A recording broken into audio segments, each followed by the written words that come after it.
Ассалаумағалейкум, тарих сүйген адам каналының көрермендері.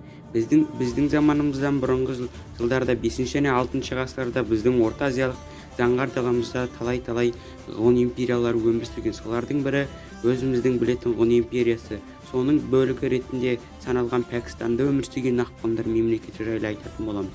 Кеттік. 5 және 6 ғасырларда Орта Азия, Ауғанстан, Пәкістан, солтүстік және батыс Үндістан жерлерінде, шығыс Түркістанның бір бөлігінде аққұмдар мемлекеті, яғни ифталиттер мемлекеті аталған жауынгер көшпелі тайпалар бірлестігі өмір сүрген. Саяси орталығы алғашында Балық Тоқтарстан болып белгіленіп, кейіннен Пәкістанға көшіреді. Мемлекет құрамындағы түрлі этникалық топтар соның ішінде түркі тайпаларының бірі еді.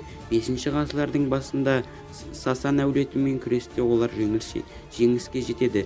484 жылдан бастап бірнеше ондаған жылдар қатарынан ирақтар аққұмдар салық төлеп тұрған. Аққұмдардың үстемдігі орнаған жерлерге олардың мәдениеттің негізгі орталықтары болған қалалар әлі де түгел зерттелген жоқ.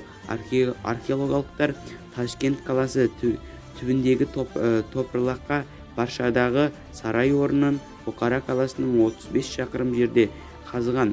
Аққұмдар мәдениетінен қалған археологиялық ескерткіштер олардың этникалық құрамы жөнінен фәлени тұшымды мәлімет бере алмайды. Ғұндардың түркі тілдес халық болған анық. Алайда мемлекет құрамындағы жергілікті Иран жұрты басым болғандықтан өскелең дамып кете жатқан фарсы мәдениеті мен тілінің әсері зор ықпал тигізген. Сол кездегі Византияның тарихшысы Фрофеки Кинсарскийдің естеліктеріне қарағанда, олардың бір бөлігі егіншілікпен, енді бірі дәстүрлі мал шаруашылығымен айналысқан.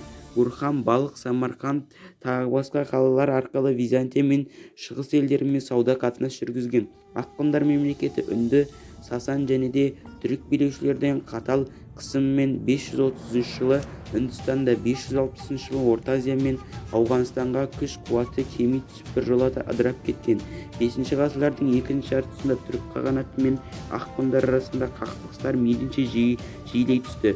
563 және 567 жылдарда батыс түрік қағанаты Истемі Иранмен одақ құрып, аққұмдар мемлекетін талқандайды. Олар Иран мәдениетін қабылдаған, бір бөлігі кейін өсіп өркендеп бүгінгі ауған халқына құрайды.